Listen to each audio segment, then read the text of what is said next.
prepara aí o teu coração, porque eu tenho certeza que Deus, Ele vai falar de uma forma muito especial com você. E eu já quero chamar, porque Ele dispensa, né, a apresentação, já é da casa, né, nós sabemos o quanto Ele é querido, o quanto Ele é amado, né, nessa igreja. Então eu quero que vocês recebam com muito carinho a vida do pastor Cezinho, a bola de neve Cubatão, por enquanto.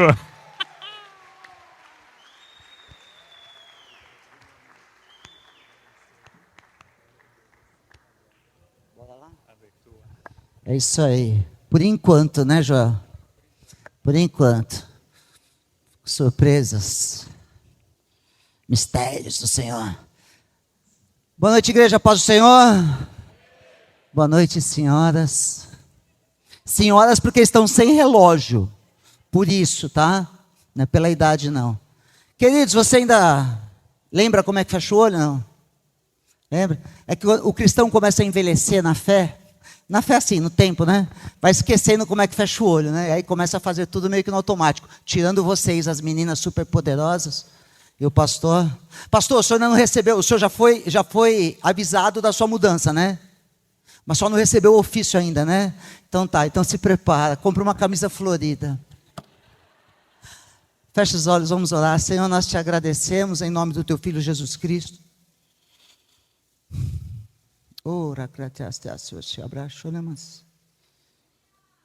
Maravilhoso, Deus.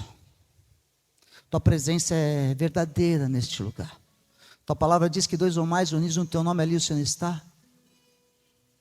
A tua majestade, a tua beleza, teu amor. Obrigado porque o Senhor tem cuidado de nós. Nós te louvamos com canções, te honramos com os nossos recursos, nos alegramos com a apresentação da mãe do pastor,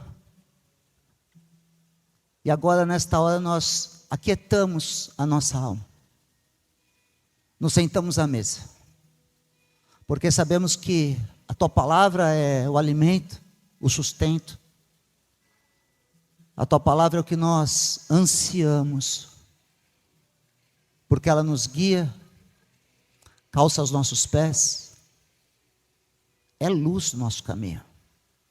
Por isso nesta hora, Senhor, a cada um na proporção que o Senhor preparou, aquilo que o Senhor separou nos céus, a história que o Senhor escreveu no nosso livro, o livro da nossa vida, mesmo antes da nossa concepção, esse dia já estava marcado. Por isso seja feita aqui na terra a tua vontade, como já é nos céus. E nós te pedimos, Jesus Cristo, glorifica o nome do Pai. Te pedimos, Pai, glorifica o nome do Filho. Te pedimos, Espírito Santo, age com poder e sobrenaturalidade, porque nós dependemos de Ti. Ao Deus soberano, Criador de todas as coisas, o nosso Pai, ao Senhor Jesus Cristo, nosso Senhor Salvador, e ao Espírito Santo, honra, glória e louvor, em nome de Jesus. Se você crê, dê uma salva de palmas ao Senhor, glorifica o nome dEle, porque só por causa dEle, é por Ele, não há outro motivo, não há necessidade que não seja Ele, não há intenção que não venha dEle, não há motivação que não seja a partir dEle, amém, queridos?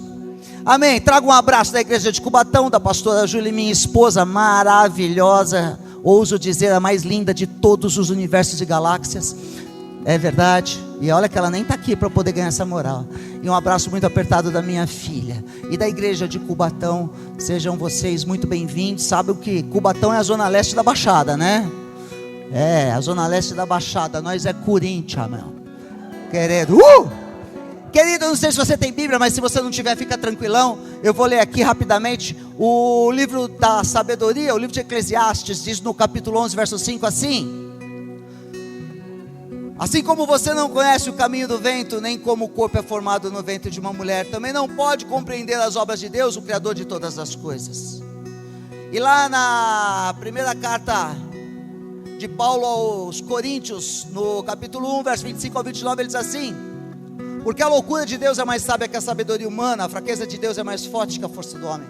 Irmãos, pensem no que vocês eram quando foram chamados. Poucos eram sábios segundo os padrões humanos, poucos eram poderosos, poucos eram de nobre nascimento. Mas Deus escolheu as coisas loucas do mundo para envergonhar os sábios, escolheu as coisas fracas do mundo para envergonhar os fortes. Ele escolheu as coisas insignificantes do mundo, as desprezadas, as que não são, para reduzir a nada as que são, para que ninguém se vanglorie diante dele. Presta atenção, eu não sei como Deus faz as coisas. O sábio disse: nós não conhecemos os caminhos do Senhor. Quando nós poderíamos imaginar esta senhora na igreja Bola de Neve?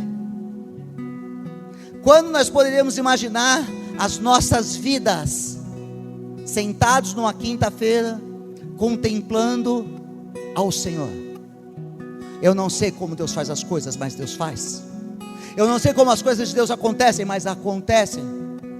O que eu sei é que Deus não precisa da nossa concordância. Deus não precisa da nossa intenção. Deus não precisa nos dar satisfação. Deus não precisa pedir permissão. O que eu sei é que Deus age do jeito que Ele quer, contra todas as probabilidades. Deus é o Deus do improvável. Ele é o Deus do impossível. Olha para a tua vida. Quando Deus age, Ele age de uma forma tão louca, tão sobrenatural, que as pessoas olham para aquilo que Deus fez e falou: se não foi Deus, não sei quem foi. Amém, querido? Temos um cristão neste lugar. Eu acho que tem mais. Aleluia! É só você se lembrar, como Paulo disse: lembrem-se de como vocês eram. Você consegue se lembrar de quem você era? Tem gente que não gosta nem de pensar, nem de lembrar, né? Porque era tão cabuloso, tão tranqueiro. Eu digo por mim, a minha história. Vou fazer 60 anos agora, eu não tenho nem tempo para falar, porque o culto já está acabando, o louvor se prepara para subir. Quinta-feira, né, queridão? O culto acaba às 9h30, são 9h25. Mas quando nós paramos para pensar no que Deus fez, e como Deus fez, você fala: meu, o que é isso? Ele tirou a água da pedra. Ele levantou um louco e colocou no lugar de um sábio. Ele separou aquilo que era o mais improvável e colocou sentado no trono de reis. A Bíblia mostra muitos exemplos daquilo que é a improbabilidade de Deus. Mas eu nem preciso falar de Bíblia. Você pode apenas olhar para você ou para a pessoa que está do seu lado. Quem conhece a sua história sabe que se não fosse Deus, não seria ninguém. Amém, queridos? Mas eu quero falar rapidamente aqui de 4 exemplos que a Bíblia mostra daquilo que é o improvável. Aquilo que as pessoas olham e falam: não tem jeito, não tem como, não vai virar, não vai dar certo, deu ruim, azedou. E Deus age de uma forma sobrenatural, transformando a história. Presta atenção. Deus muda a história de quem Ele quer, quando Ele quer, do jeito que Ele quer, na hora que Ele quer, porque Deus é Deus e não precisa nos dar satisfação. O fato é, Ele faz, e se Ele não fez na sua vida, se prepara. Ei, 9 anos de igreja não é nada, mas se nós olharmos para o tempo, a gente fala: está no finzinho. Sabe, eu não suporto fila. Acho que ninguém gosta de fila, né? Ninguém gosta de fila. Mas quando eu chego numa fila, eu fico muito satisfeito quando o meu número está chegando. Sabe quando o seu número está chegando? Mas eu fico muito bravo quando passa alguém na frente. Mas eu fico muito feliz quando o número está chegando. Se você sabe aquela expectativa de eu sou o próximo, agora vai ser eu, presta atenção, o seu número está chegando. A sua senha vai ser chamada. Se prepara. Porque quando nós olhamos para os exemplos que a Bíblia nos mostra, nós olhamos para as nossas vidas e falamos: é a nossa vez. Olha para o irmão que está só e fala: é a nossa vez. Agora fala acreditando no que você está falando: é a nossa vez. Queridos, eu não sei se você sabe, mas a Bíblia conta a história de um sujeito chamado Isaac. Lá no livro de Gênesis capítulo 26, diz que havia fome na terra. E aí então Deus fala para Isaac: Isaac, levanta de onde você está e vai para a terra de Gerar. Isaac queria ir para o Egito, porque só está puff aí. Depois, se quiser dar uma comprimida, fica legal. Isaac queria ir para o Egito. Puff. Isaac queria ir para o Egito. É você, né? Falou que não ia me zoar e está me zoando. Glória a Deus pela tua vida. Amo o pessoal do som. É o primeiro da minha lista de oração. O áudio. A Secretaria Comunicação. O fato é, havia fome na terra, o Egito tinha recursos, e Isaac se levantou e falou: vou para o Egito. Deus falou: não vai para o Egito. Vai para a terra de Gerar. Eu não sei se você sabe, mas Gerar significa fracasso. Isaac foi para o lugar do fracasso. Havia fome na terra, e Deus manda Isaac para o pior lugar que poderia haver. E conta o texto que Isaac chegou naquele lugar e fez o que tinha que ser feito. Isaac era um cara que lidava com agricultura, Isaac era um cara que lidava com pecuária, e ele precisava comer. Então Isaac foi preparar a terra para plantar. No meio da fome, no lugar do fracasso, Isaac fez o que tinha que ser feito. Presta atenção, Deus age de uma forma que nós não contemplamos. Não dá para entender como Deus age, mas nós sabemos o que precisamos fazer. Está comigo? Não importa se você está num lugar onde existe fome, não importa se você está num lugar onde está tudo dando errado, você precisa continuar fazendo o que tem que ser feito. Isaac era um cara que precisava comer, tinha uma responsabilidade com a família, ele falou: vou trabalhar, e ele foi plantar. E não só plantar, ele precisava de água, ele foi cavar poço. Presta atenção, havia fome, havia seca. Isaac foi desafiado por Deus e falou: não vai para a zona de conforto. Não vai para a zona de conforto. Você vai para o lugar mais difícil, mais inóspito, porque é neste lugar que Deus vai agir na nossa vida. É no momento mais difícil, é quando nós olhamos e falamos: não tem mais jeito. As pessoas olham e falam: não tem como agir, não tem o que fazer, não tem mais para onde ir. Eu estou cavando poço, eu estou plantando semente, a terra está ruim, existe fome, está tudo dando errado, estou na terra do fracasso. É nesta hora que o momento é propício para o agir de Deus. É no momento da dificuldade, é no momento da impossibilidade, quando nós fazemos a nossa parte, mas nós fazemos tudo que pode ser feito. Presta atenção, você está fazendo tudo o que precisa ser feito, ou você está esperando alguém fazer alguma coisa por você? Eu quero que Deus haja, eu quero que Deus haja, eu quero que Deus haja. Deus age, vai agir, mas nós precisamos fazer a nossa parte. E quando nós fazemos a nossa parte, Deus nos abençoa, porque a palavra fala que então Isaac formou uma lavoura naquela terra do fracasso, e no mesmo ano, presta atenção, quando foi? Quando foi? Você está entendendo o que Deus está falando para você? Você está entendendo o que Deus está falando para você? Faz a sua parte, porque no mesmo ano, o ano não acabou. As pessoas estão desistindo da luta, as pessoas estão abandonando a guerra, as pessoas estão meio que entregando, jogando a toalha, porque afinal de contas, o ano já chegou ao fim. Não, o ano não chegou ao fim. Na verdade, para vocês o ano começa, porque esse ano é um ciclo novo. No mesmo ano, no meio da dificuldade, no meio da luta, no meio da guerra, no meio da seca, no lugar do fracasso, nós vamos prosperar, porque Deus levantou Isaac, e diz o verso 13, que o homem enriqueceu, e a sua riqueza continuou a aumentar, até que ele ficou riquíssimo. O verso 12 diz que naquele ano, ele colheu 100 por 1, e ele possuía tantos rebanhos, que os filisteus ficavam com inveja. Presta atenção, é no momento da dificuldade, é na zona do desconforto, é quando você passa pela maior luta, diante do seu maior inimigo, que Deus vai fazer você prosperar. Por quê? Porque as pessoas vão falar: foi Deus. Você consegue entender? As pessoas vão olhar para o seu sucesso e vão falar: foi Deus. Mas você precisa fazer a sua parte. Você precisa reagir, você precisa continuar avançando, você não pode desistir, não dá para jogar a toalha. Eu não sei se você lembra, mas também tem a história de um sujeito chamado José. Você lembra de José? Livro de Gênesis capítulo 37, conta a história de José.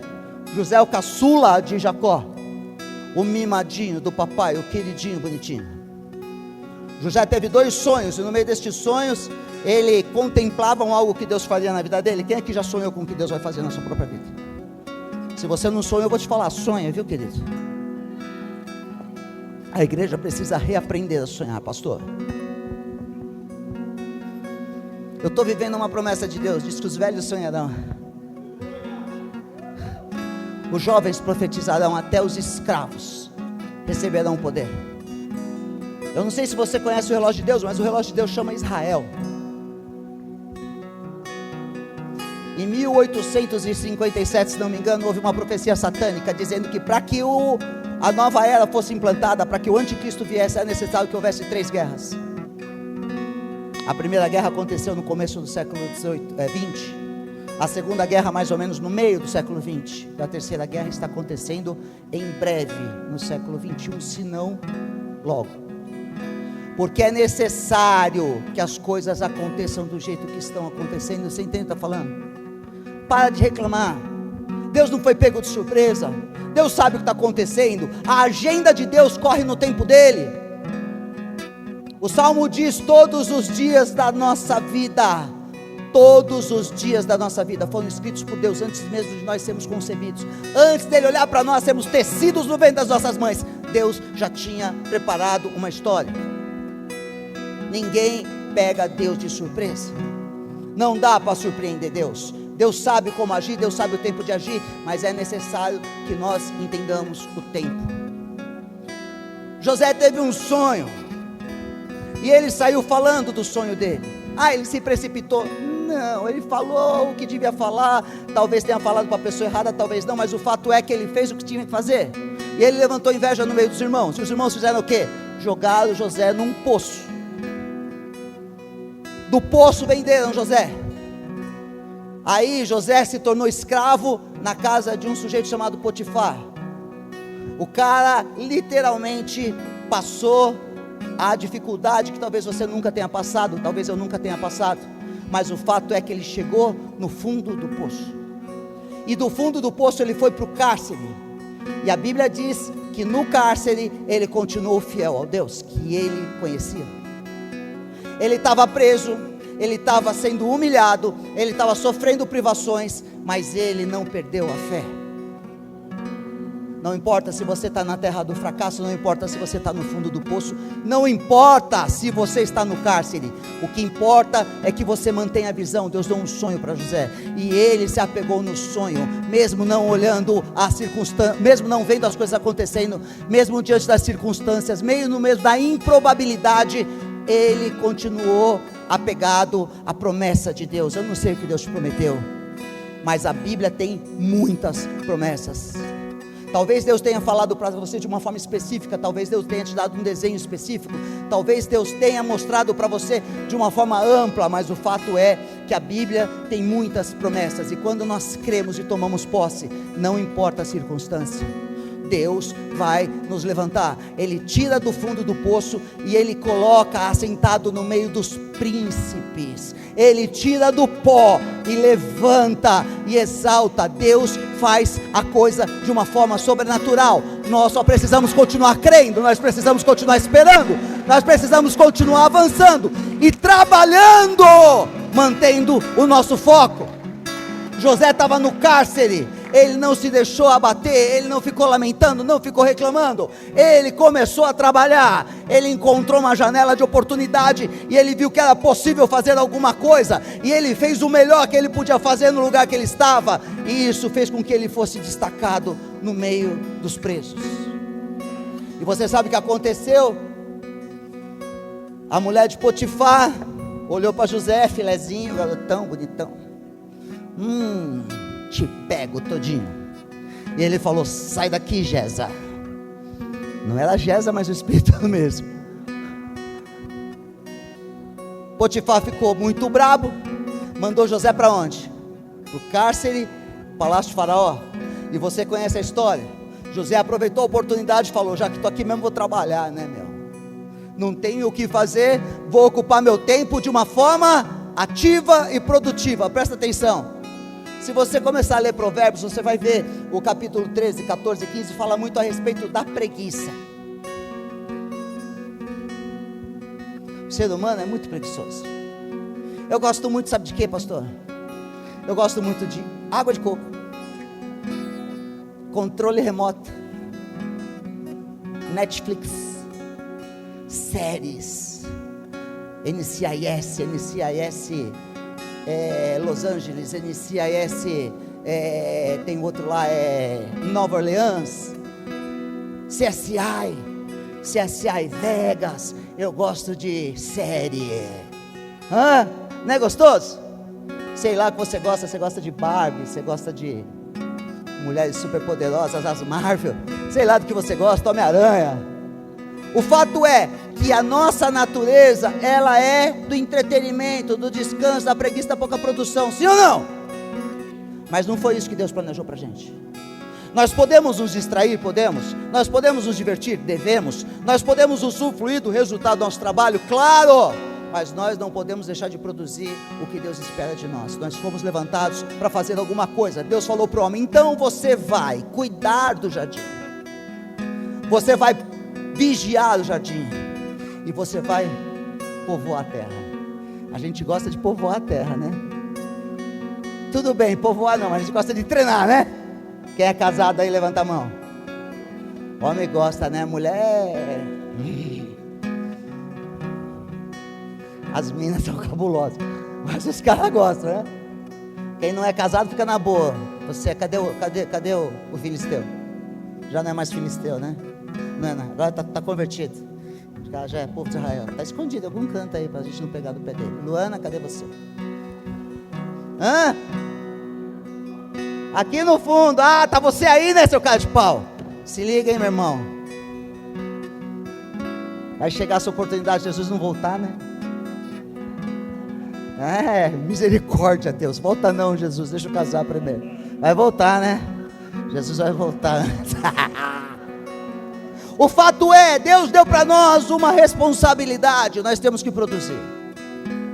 Jesus deixou claro quando Ele formou os discípulos, na festa de formatura dos discípulos, Jesus deu para eles a missão. Para que a igreja serve? Para a gente se reunir, pegar culto, adorar a Deus, ação de graça? Serve. Para a gente poder fazer comunhão, ter célula, receber a mãe do pastor. Braba, hein?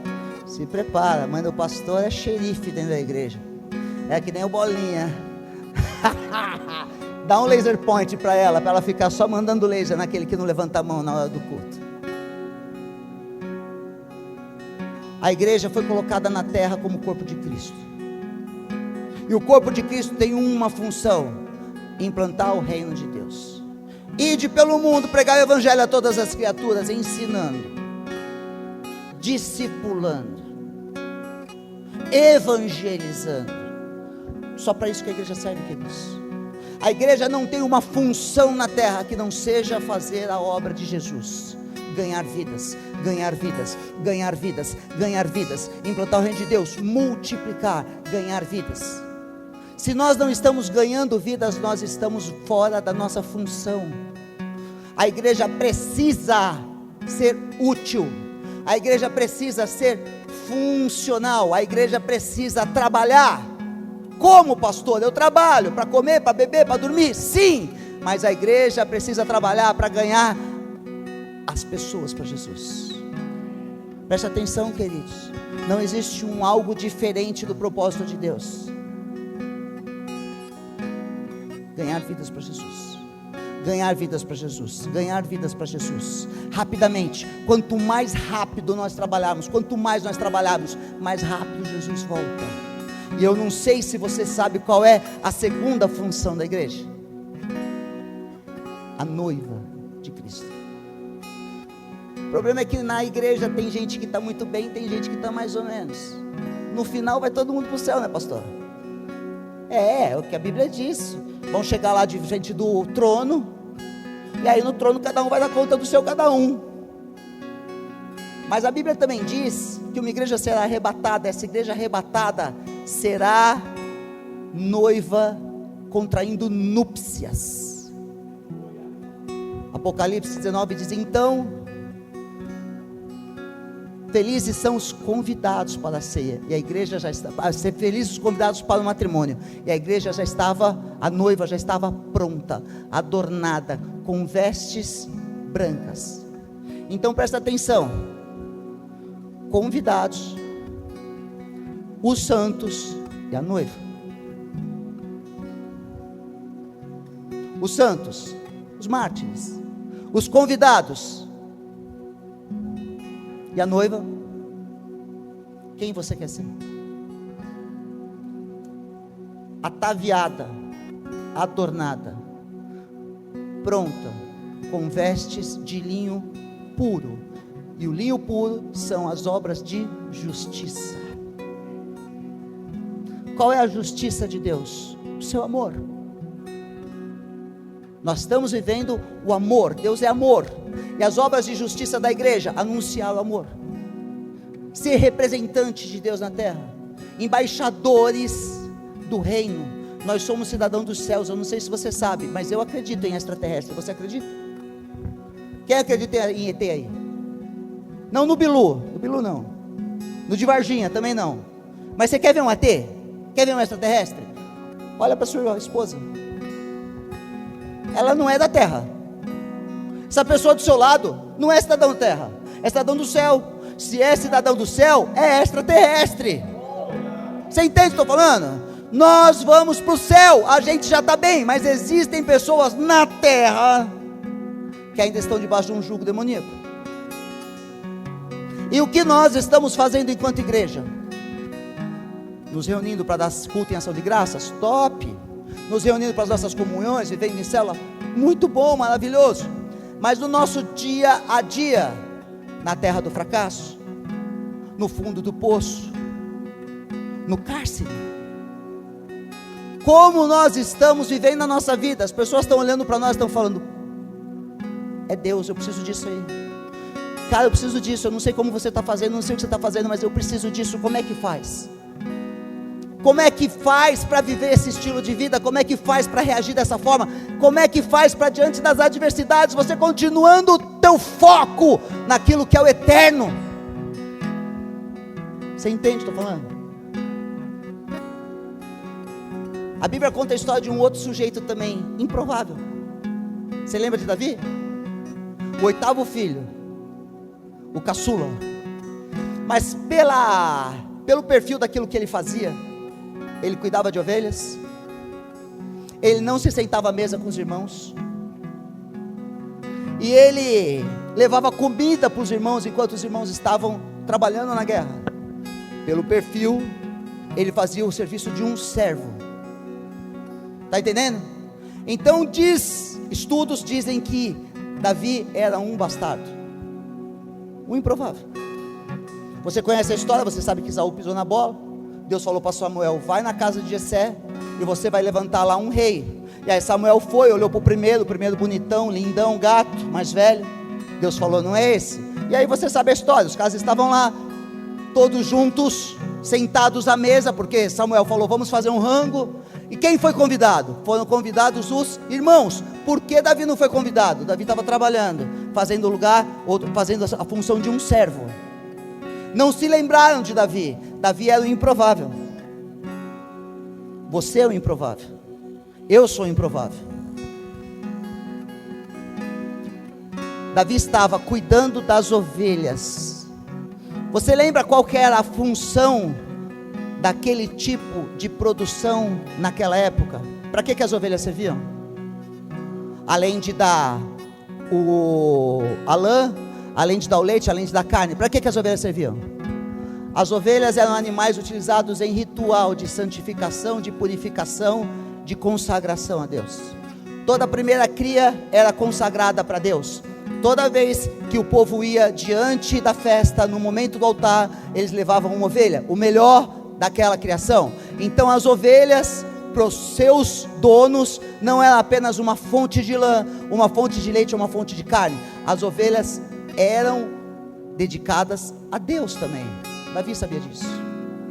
Davi não se importou de estar fazendo trabalho sujo. Davi não se importou de estar fazendo trabalho pesado. Davi nem se importou de não estar junto com seus irmãos. Davi tinha um propósito. Ele sabia que aquela primeira ovelha, aquela bonita ovelha, a melhor ovelha, servia para Deus. Então ele tinha que cuidar do rebanho do pai? Sim, mas ele estava cuidando daquilo que seria sacrificado para Deus. E como nós temos cuidado daquilo que é sacrifício ao Senhor? O nosso coração é sacrifício ao Senhor. A nossa santificação é sacrifício ao Senhor. O nosso conhecimento da palavra é sacrifício ao Senhor. Tudo o que nós fazemos é para adorar a Deus. O nosso estilo de vida, as palavras que saem das nossas bocas, o estar aqui, só tem um propósito: adorar a Deus. E às vezes a gente despreza a nossa natureza humana, a gente despreza o nosso corpo, a gente cuida mal de nós mesmos. A gente despreza a nossa família, a gente despreza os nossos recursos financeiros, a gente despreza o nosso tempo, oferece para Deus o que sobra, coloca na presença de Deus aquilo que é, para nós desnecessário. Então, eu vou ofertar, eu vou dar. Faz um brechó na igreja e pede doação, você vai ver o que vem. Vai vir tênis furado, camisa sem botão, roupa manchada. Porque a gente está acostumado a entregar aquilo que não nos falta, aquilo que não faz falta para nós, aquilo que nós temos sobrando, quando na verdade Deus espera de nós o nosso melhor. Davi sabia disso. Por que Davi foi levantado como rei? Porque ele tinha um propósito no coração. Ele vivia adorando a Deus, ele vivia salmodiando o Senhor, ele vivia cuidando das coisas do Senhor. Ele era o improvável para os homens, mas ele era a escolha de Deus, assim como Isaac, assim como José, Davi e Cristo, bastardo. Cristo teve 4 irmãos e 2 irmãs. Não errei, pastor? É isso mesmo, né? 4 irmãos e 2 irmãs. Não me pergunte o nome que eu não sei, mas enfim, vou colar. Ele era o 7º, o primogênito, tudo bem? Mas o pai sabia que ele não era filho dele, e óbvio que eles já tinham passado isso adiante. Ele era tratado como o bastardo. As pessoas olhavam para ele e não acreditavam na promessa de Deus sobre a vida dele. A única pessoa que realmente fechou com ele, as 2 únicas pessoas que realmente fecharam, foi Maria, porque ouviu de Deus, e José, porque teve que ser chacoalhado pelo anjo. Fora isso, diz que na terra dele as pessoas não levavam a sério ele, tanto não levavam a sério que na terra dele pouco milagre ele fez. Sabe, santo de casa não prospera, profeta de casa não prospera, né? Nós temos um problema muito sério nesses dias. Você sabe, você é cristão, talvez no meio de uma família que não seja, talvez no meio de uma família que seja cristã, mas que não seja cristão dentro dos teus princípios. Metade do mundo é cristão, metade do mundo conhece Cristo, e a outra metade também conhece. O fato é que poucos conhecem o Deus vivo. E aqueles que conhecem o Deus vivo, na maior parte das vezes, são execrados dentro de casa, são zombados. As pessoas olham para nós na rua e às vezes elas desafiam a nossa fé, promovendo circunstâncias até para nos provar. Jovem, quantos anos você tem, Corinthians? 12 anos de idade. É fácil ter 12 anos de idade no meio da galera? Ser cristão e ter uma vida reta e conduta ilibata diante do Senhor? Se manter santo?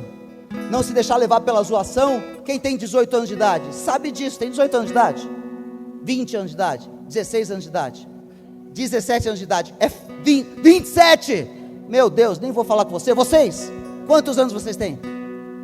13, e você? 13, e você? 12, é fácil ser jovem, menina, com 12, 13 anos, no meio do mundo. O que o mundo oferece para vocês? Não é fácil. As pessoas olham para nós, não nos levam a sério, como não levavam Jesus a sério. E a pergunta é, Jesus se incomodou com aquilo? Você vai se incomodar com aquilo? Você vai se deixar envolver pelo que o mundo está falando, porque simplesmente o mundo está falando? Se Jesus se deixasse levar, ele simplesmente não tinha cumprido o propósito. Se nós nos deixarmos levar, nós não vamos cumprir o propósito. Porque quando nós olhamos para a nossa vida, a gente fala, cara, meu Deus, não faz sentido o que o Senhor fez na minha vida. Mas Ele fez. Assim como não fazia sentido o que ele fez na vida de Isaac, mas ele fez. Não fazia sentido o que ele fez na vida de José, mas ele fez. Não fazia sentido o que ele fez na vida de Davi, mas ele fez.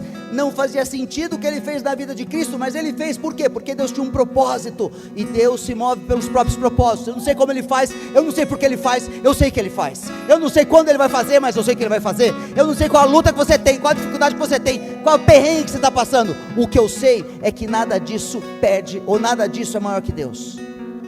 Nada, nenhuma luta, nenhuma prova, nenhuma circunstância, nada é maior do que Deus. E se ele tem um propósito, se prepara. Davi não tinha salvação sobre a vida dele, não estava na graça. Jacó, ou Isaac, não estava na graça. José não estava na graça, eles só tinham promessa. Tudo bem? Só tinham uma promessa. Nós temos o Espírito Santo, nós estamos na graça. Se aqueles caras, pela fé, fizeram e viveram o que eles fizeram, o que eles viveram, imagina nós que estamos movidos pelo Espírito Santo. Eu não sei se você lembra, mas o Espírito Santo está dentro de você.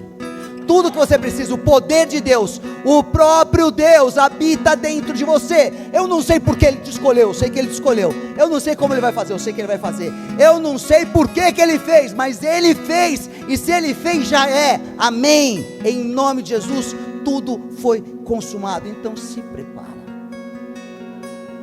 Se prepara. Aumenta o teu nível de expectativa. Aumenta o teu nível de intensidade espiritual, o teu tempo de oração, o teu tempo de palavra, o teu tempo de meditação, o teu tempo de comunhão, mas principalmente o teu tempo de testemunho. Ser cristão fora da igreja é o maior desafio da igreja nesses dias. Eu não sei como você está, se você está no fracasso, se você está no fundo do poço.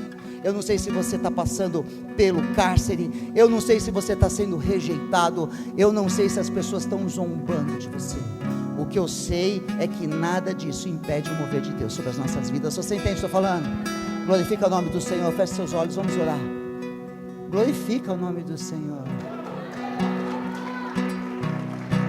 Glorifica o nome do Senhor. Essa é a palavra mais doce que eu já preguei na minha vida. Ei, quando Deus falou comigo sobre esse assunto, eu fiquei tão entusiasmado, cara.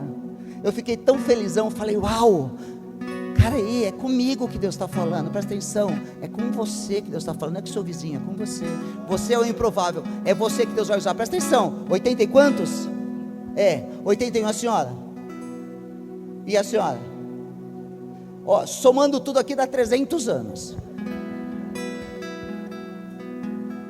Acabou? Acabou o gás? Acabou o gás? Acabou o gás? Tão jovenzinha, tão novinhas.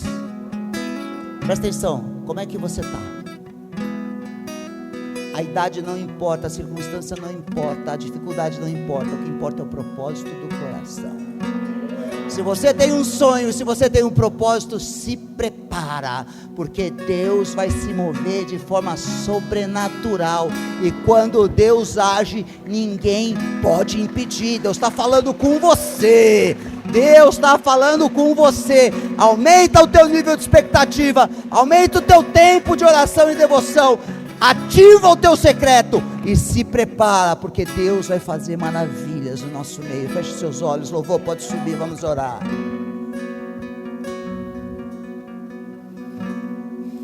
Oh Senhor, assim como a corça anseia por águas,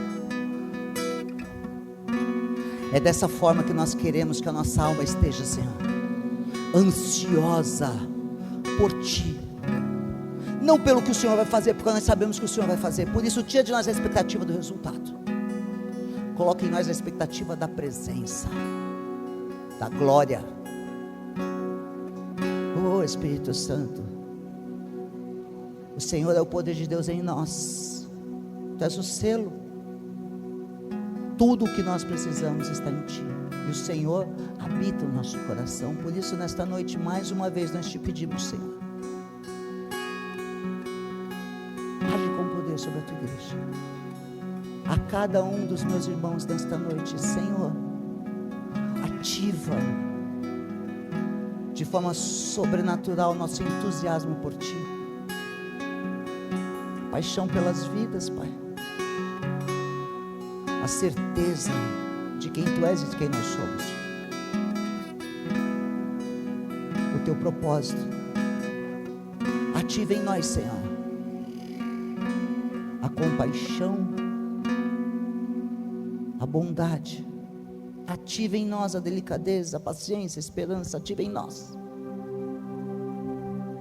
Ativa em nós, Senhor, o Teu poder. Vem com os dons: amor, paz, alegria, milagres,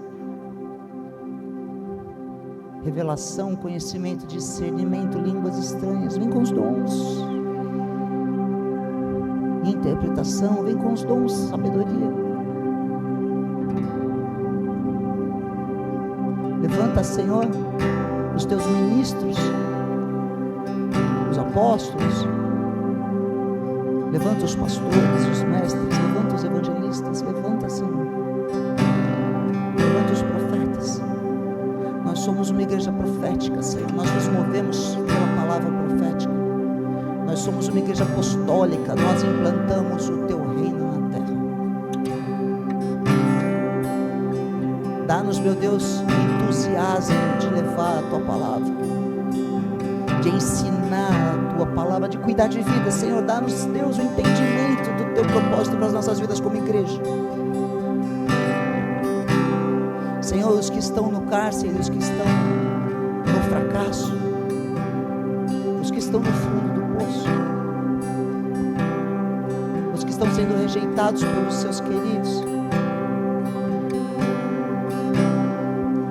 os que estão sendo desafiados, confrontados, aqueles que o mundo tem tentado seduzir. Senhor, nesta hora eu te peço por amor, olha para a Tua igreja de uma forma graciosa.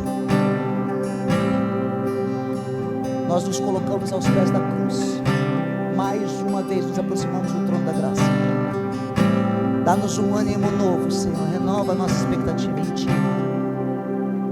Nos prepara para este ano que há de vir, Senhor. Nos prepara para o 10º ano dessa igreja.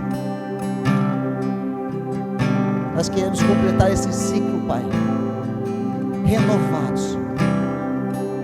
Por isso, ativa em nome de Jesus os dons, frutifica o fruto e age de forma sobrenatural sobre a Tua igreja mais uma vez. Eu te peço em nome de Jesus, Senhor. Eu compartilho com os meus irmãos aquilo que o Senhor tem sobre a minha vida. Que a Tua promessa seja feita, que a Tua vontade seja estabelecida, que o Teu agir seja contemplado pela Tua igreja nestes dias, Pai. Aqueles que estão aqui pela primeira vez, Senhor, que recebam de Ti revelação da identidade. São filhos queridos, homens e mulheres que o Senhor escolheu do ventre das suas mães. Este é o dia que o Senhor marcou para eles estarem aqui e receberem de Ti novidade de vida. Você que está aqui pela primeira vez, eu quero orar com você. Do lugar onde você está, se você entende que o Senhor é o Deus que te livra do fracasso, te tira do fundo do poço, faz você prosperar no meio do cárcere, é o Deus que te levanta como um rei, mesmo tendo sido um bastardo. Se você reconhece o ministério de Jesus Cristo como um homem santo, morreu como um pecador, ressuscitou como Deus e entregou do seu Espírito para todo aquele que crê, não morra, mas receba a vida eterna. Se você crê, essa é a sua fé. Nesta noite eu quero orar com você. Eu não tenho nada para te dar, a não ser a minha fé e compartilhar com você isso que o Senhor tem. A boa notícia da vida eterna bate na sua porta. E a pergunta é: você vai abrir a porta? O Senhor diz: eis que estou à porta e bato, e se você abrir a porta eu entrarei e cearei com você. uma destas pessoas no lugar onde você está, levante uma das suas mãos. Declare com ousadia nesta noite, levante uma das suas mãos. Eu quero entregar a minha vida, eu quero confessar a minha fé, eu quero renovar a minha aliança. Coloca a tua vida na presença do Senhor, seja desafiado pelo Espírito nesta hora.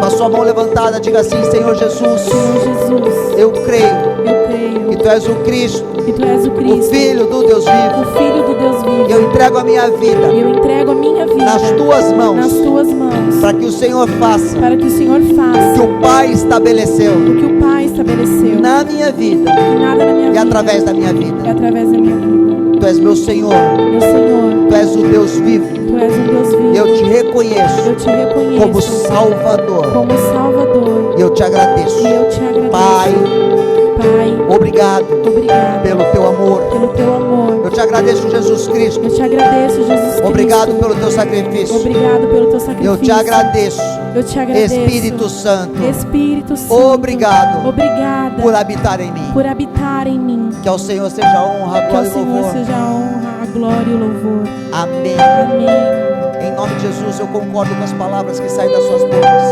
e declaro para a glória do Senhor que, como igreja, vocês estão abençoados e toda palavra maldita, toda maldição hereditária, toda obra que o pecado um dia agiu por legalidade, o diabo encontrou legalidade por causa do pecado. Nesta hora nós cancelamos, nós quebramos, nós declaramos um tempo novo. Que ao Senhor seja a honra, seja a glória, seja o louvor. Recebe em nome de Jesus a novidade de vida. E se